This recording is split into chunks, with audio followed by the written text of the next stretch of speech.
Welcome back. It is something that doctors see most often in young diabetics whose symptoms have not been closely monitored or controlled. So tonight in Health Watch, a closer look at diabetic eye disease. Wendy Kushel explains. Glaucoma specialist Dr. Joseph Berman and vitreoretinal surgeon Brian Perkovich with Aurora Baycare recently teamed up to care for Brandon Tangway of Marinette. I wasn't taking care of myself the way I should have been. He's been diabetic since he was 9. It started out with just the white spot in my right eye, and I came down here and he took a look in my eyes and realized just how bad everything was, and it got to the point where I couldn't drive. Turns out he was having complications with his diabetes in his retinas, which in Brandon's instance were literally threatening to make him blind. He had not only bleeding in the back, abnormal blood vessels, but he had resultant glaucoma from that.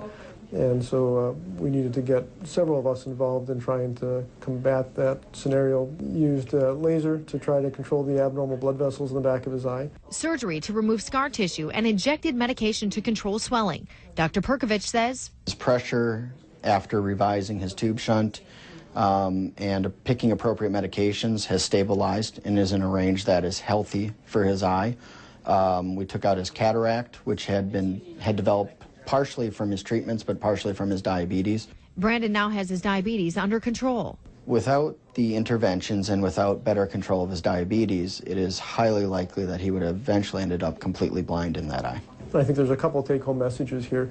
One, that if you're diabetic, the importance of controlling your blood sugars, your blood pressure, your cholesterol are really paramount to trying to delay or prevent these sorts of complications. Secondly, if you're diabetic, you need to come in for routine exams to detect these kind of things as early as possible so that we can address them at a much earlier and less severe stage. And when people tell you, hey, this stuff can't happen, it really can happen.